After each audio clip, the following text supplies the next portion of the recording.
Miss Matty, I feel like I want to dance. Wagwan, I have some good news to tell you, see. Today, Miss Lou birthday. Lord have mercy, and yes, September 7 marks the 95th anniversary of the birth of Louise Bennett Coverley.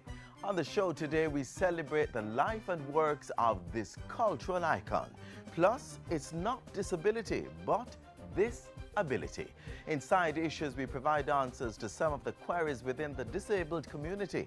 Executive Director of the Jamaica Council for Persons with Disabilities, Christine Hendricks, joins us for that discussion. Also, plans for the labor and social security sector for this fiscal year.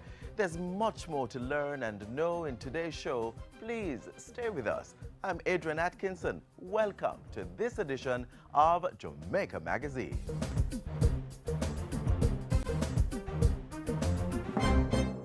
Don't make diseases spread. Wash your hands with soap and water instead. Wash them regular or use a hand sanitizer. Make sure the germs them dead. Touching your eyes or your mouth or your nose. Wash your hands before you do things like those. After you use the bathroom before preparing food, come on, wash your hand them clean.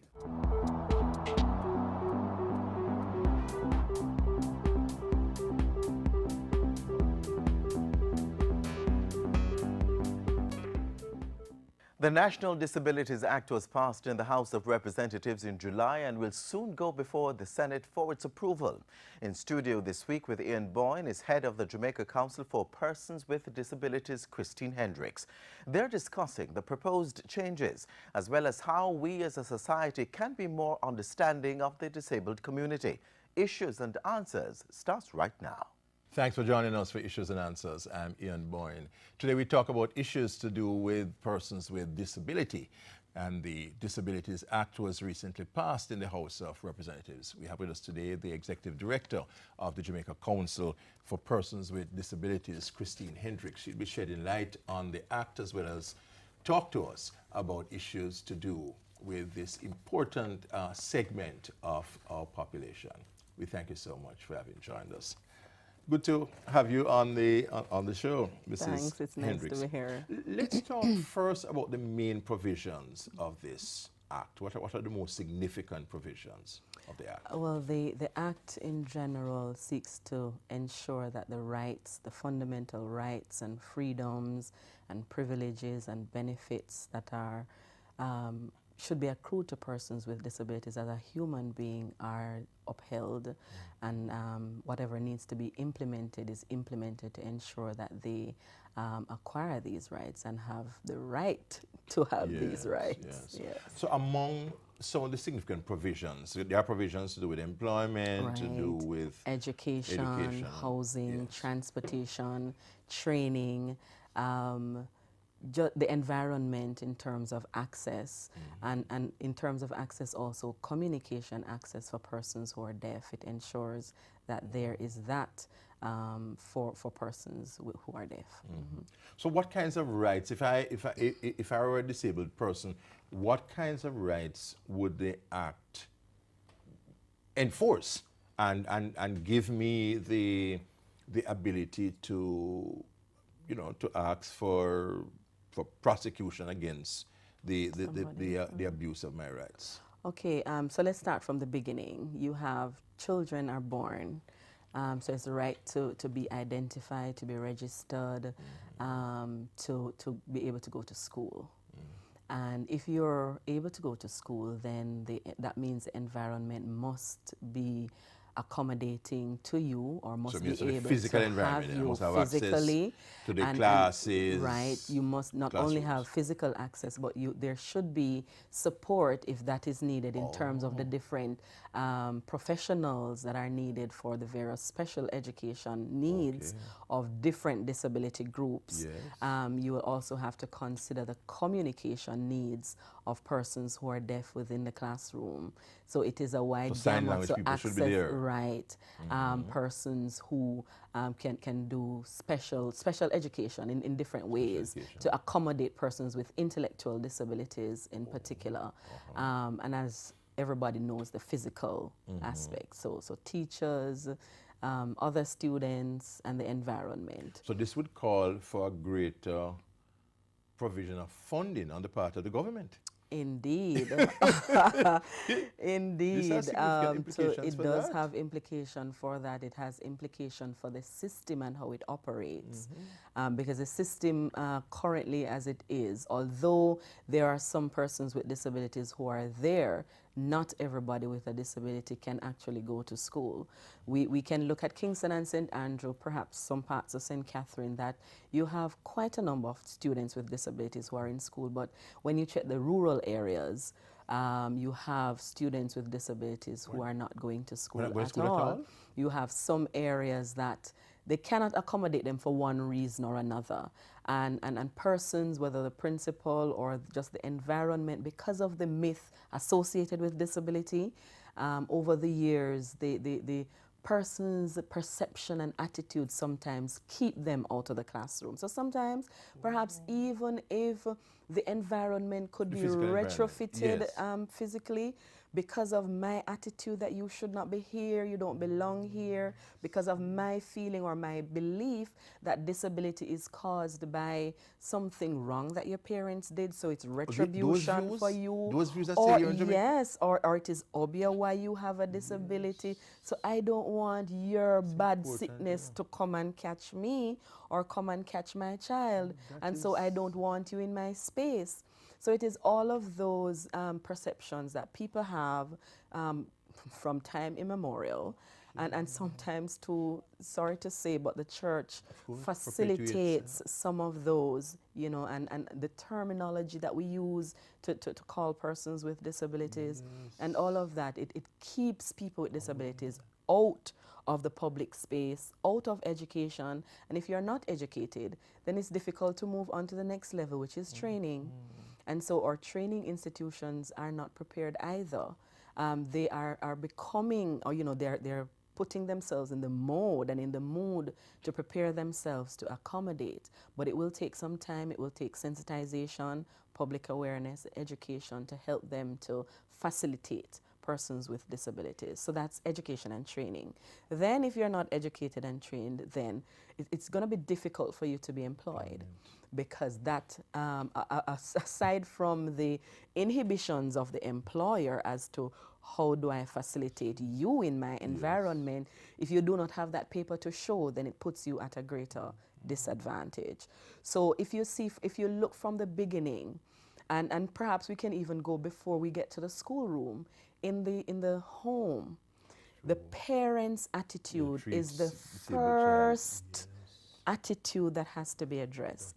Because if as a parent I feel that, geez, I have done something wrong, Yes, why a child come up or like this. yes, or somebody obia my pitney, I am not going to seek any further for that child. I'm either going to take him to the church to pray for his healing, and if that never happens, then the child never moves from where he or she is at, and I am never ever going to take him out in society. So nobody in the community will ever know that he exists or she exists, because I am ashamed, I have issues, and if I have issues, then I'm not going to throw that on society. So the negative perceptions begin in the home, Yes, let's take and a then it break moves. at this point. Really fascinating discourse here by Christine Hendricks, trained in psychology, raising some crucial issues to do with the disabled and our attitudes toward them. We continue to pursue this issue of disability, attitudes toward the disabled, and the new legislation surrounding the disabled. We take a break, but we'll be right back.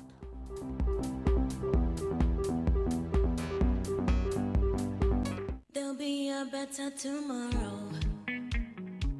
There'll be a better tomorrow. There'll be a better tomorrow. There'll be a better tomorrow. There'll be a day. There'll be a way. There'll come a time to sing a brand new song. There'll be a better tomorrow.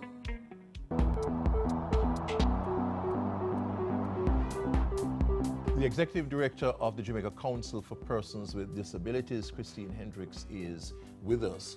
and is holding us in a fascinating discussion on the challenges of the disabled.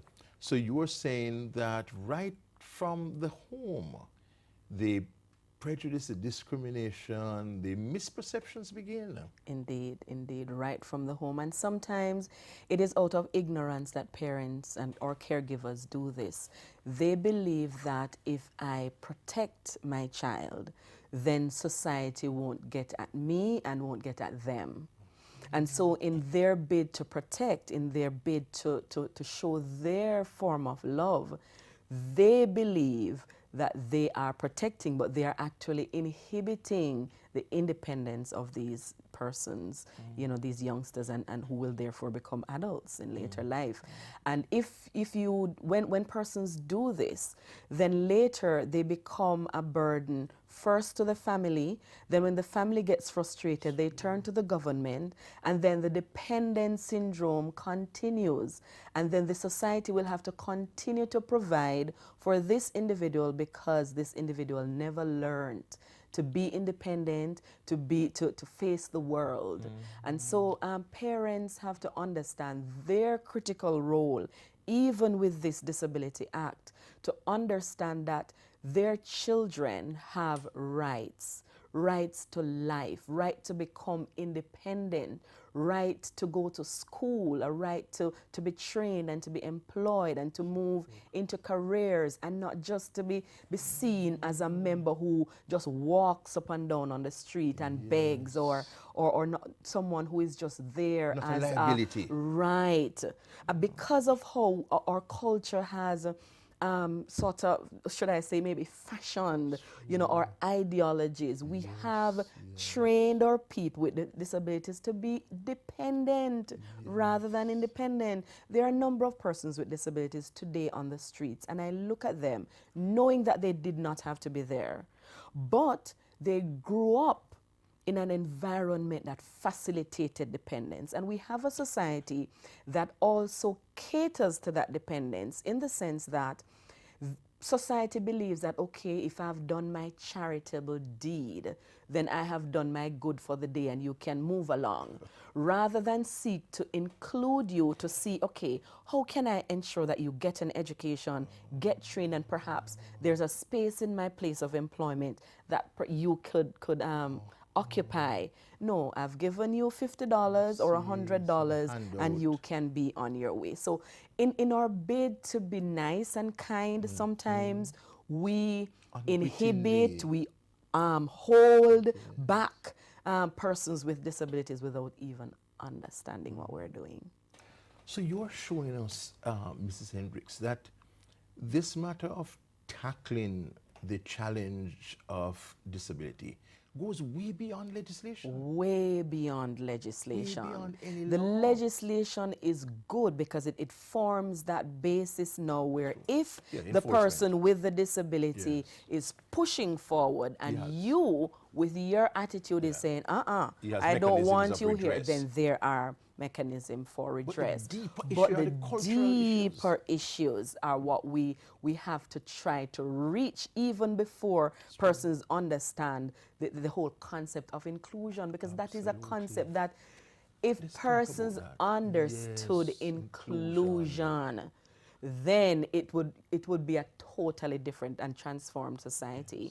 Because the concept speaks of allowing the person with a disability to be in the same space, learning the same material, granted in a different with a different methodology, being there with everybody. Special class for them. No special institution. No special. I have grown up in the disability sector, and I've often heard that, you know, you need special institutions for persons with intellectual disabilities. You need special institutions for persons who are deaf. Trust me. In developed countries, as I was sharing, you just come back from a trip. Right, I've just been back from a trip in the US where we got an opportunity to see with our own eyes how inclusion happens. It doesn't happen in a special space, it happens right there. So the child who is blind, the child with cerebral palsy, the child with autism, the regular so-called normal child, the typically developing child is right there in the same classroom. What is done is the curriculum is so designed that it caters to the whole gamut of learning capabilities of the students in the classroom. And when the curriculum is designed that way, the teachers deliver it that way, the support systems and the technology is available, then it makes inclusion happen. And this is the way we ought to go. That is the way we ought to go. That is what the Act speaks to, whether it recognizes it or not. Because the Act is being drawn from the fact that we signed the Convention on the Rights of Persons with Disabilities that speak to the issue of inclusion. Very, very, very, very critical. And it is not inclusion where some persons think that you're in the classroom and you're just there, and I can say that I'm including you because you're there. But I have not provided any special support. I have not provided the technology. My teaching style as a teacher is is chalk and talk, and everybody must adhere. No. It is a system. I remember, I'm a teacher. I'm a trained teacher. And when we were being trained in college and you had to do teaching practice, you had to assess the learning capabilities of your class. And you had to prepare different learning materials in different ways to facilitate the learning of the students in your class. And I think somehow, perhaps, I don't know the reason, sometimes teachers have moved away from this facilitation because, you know, you have 50 or 60 students in your class, and how am I going to prepare? I'm tired at the end of 3:30 or 2:30, and you have to go prepare. But it's very important that we do. It's very important that we talk again, because you have opened such a fascinating vista on this matter of the disabled that we need to pursue that again.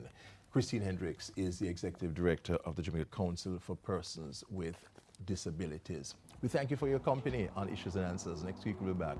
Until then, Ian Boy wishing you a pleasant day.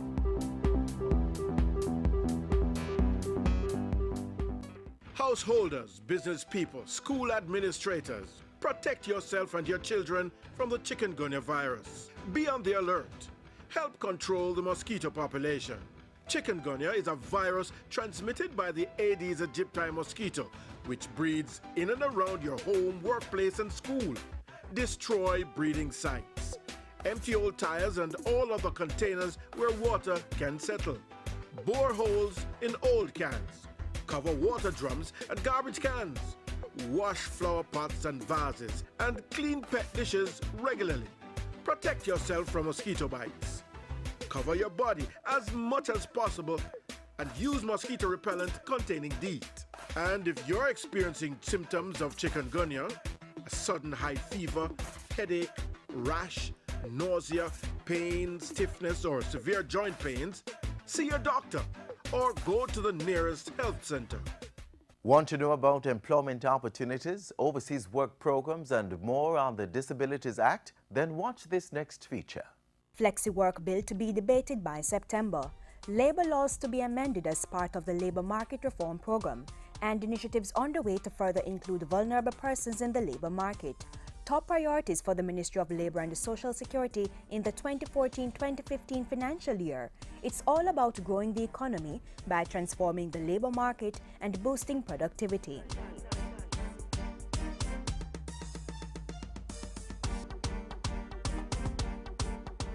The government has recognized that productivity is essential to Jamaica's prosperity, and for that reason, the Jamaica Productivity Center and other stakeholders are implementing strategies to increase the output per worker so that the economy can continue to expand. To complement those efforts, the Employment Flexible Work Arrangements Miscellaneous Provisions Bill will be debated in Parliament in September, paving the way for employers and employees to restructure daily work hours to boost employment and improve productivity levels. All 7 days of the week should be considered as possible normal working days, and that overtime should be earned after the worker has completed 40 hours. Businesses are, however, reminded that flexible work arrangements are not mandatory. We are saying that the new piece of legislation will be so structured so as to give employers the option to examine their establishments to determine whether flexible work arrangements will be beneficial to the organization. 4 other pieces of legislation will also be amended. And the Labour Market Reform Commission is also being proposed. This Labour Market Reform Commission, Mr. Speaker, will be tasked with conducting consultations with the relevant stakeholders relating to education and training, technology and innovation, labour policies and legislation, social protection, industrial relations and productivity. The major findings and recommendations from the consultations will formulate future legislative amendments and influence different policies and programs. The Ministry of Labour is also pursuing other initiatives to increase employment levels. 450 new jobs are expected from the National Insurance Fund's investment in a cement plant. With a value of $67.5 billion as at March 2014, the fund is lending money to the Development Bank of Jamaica (DBJ) for on-lending to small and medium-sized entities. This is being done through a $1.5 billion loan program. The fund will go further in the 2014-15 financial year and target 3 entities and groups where the need for financing remains largely underserved, namely the creative industries, persons with disabilities, and the youth. The Jamaica Employ program will also be expanded, following the revamping of the electronic labor exchange platform to match highly skilled and professional job seekers with prospective employees. A number of steps are also being undertaken to ensure that vulnerable persons are part of the Labour Market Reform Program. Among them, the passage of the National Disabilities Bill, which was tabled in May. The bill will seek to promote, protect and ensure the full and equal employment of persons with disabilities, of privileges, interests, benefits and treatment on an equal basis with other persons in the community. $67 million in grant funding has also been provided by the World Bank's Japanese Development Fund to prepare persons with disabilities for the labor market. The Inter-American Development Bank will also provide $15 million in grant funding to strengthen the capacity of the Jamaica Council of Persons with Disabilities. 300 disabled persons in the 18 to 36 age group are also set to benefit from skills development training. Initiatives are also underway to ensure that adults from poor families move from welfare assistance to self-reliance. Over the next 2 years, the $600 million Welfare to Work program will provide training and employment opportunities for 2,000 individuals. The short-term poverty intervention project will also continue following a $75 million allocation in the budget. 6,000 persons will be able to improve their eating habits and housing conditions and start small income-generating projects. The government of Jamaica and the Most Honorable Prime Minister has insisted that another $75 million be made available in this year's budget to assist an additional 6,000 persons. An additional $139 million has also been budgeted to assist about 7,000 families to improve their living conditions. The Ministry of Labour and Social Security promoting labour market reform to boost productivity, a gateway to economic prosperity.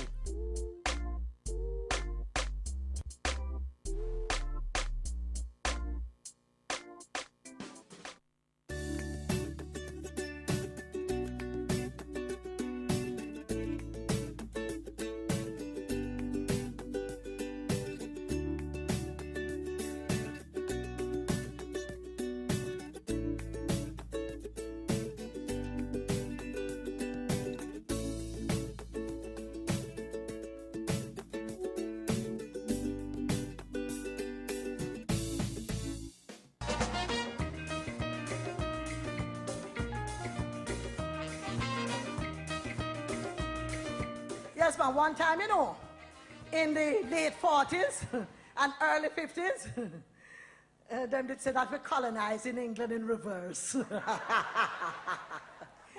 a joyful news, Miss Matty? I feel like me heart going burst.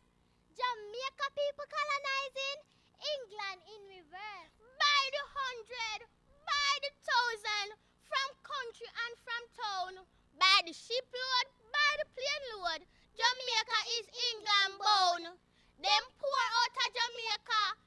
Everybody future plan is to get one big time job and settle in the motherland. What a island, what a people. Man and woman, old and young, just a pack them bag and baggage and a turn history upside down. Some people do like travel, but for sure them loyalty, them all a home up cheap fare to England agency. And week by week them shipping off them countrymen like fire, but immigrate and populate The seat of the empire. Uno see all life is funny. Uno see the turn about. Jamaica lift the box bed out of English people mouth. For when them catch a England and start play them different role, some will settle down to work and some will settle for the door. GN say the dough is not too bad because they paying she £2 a week to seek a job that suits her dignity. GN will never find work at the rate all should I look. For all yes she stay upon auntie van coach and read love storybook. What a devilment in a England. Them face the war and brave the worst. I'm wondering how them go and stand colonizing in reverse. Aye, aye, aye. Walk good on your way and good up he walk with you. Walk good every day and good up he walk with you. Walk good every day, walk good on your way. Walk good, good follow you. If you just walk good, walk good.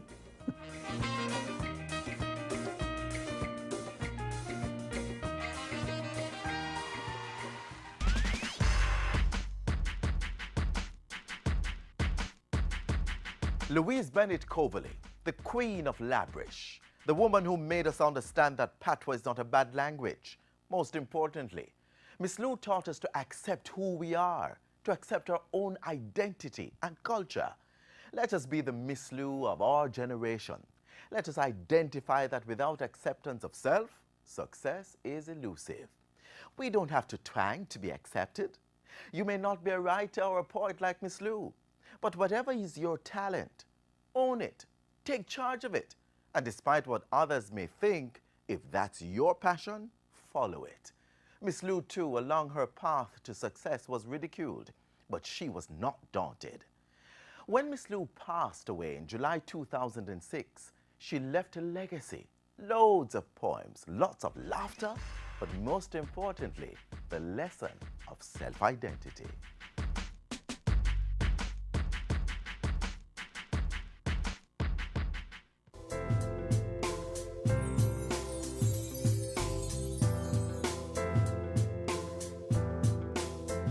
We hope you enjoyed today's program and found the information useful. If you'd like more details on the topics explored, such as information on the National Disabilities Act, click on jis.gov.jm. Also, if you have a Twitter account, follow us at JIS News. And for your comments or suggestions, drop us a line at jamaicamagazine@jis.gov.jm. On behalf of the entire team here at the JIS, I'm Adrian Atkinson. Have yourselves a wonderful day.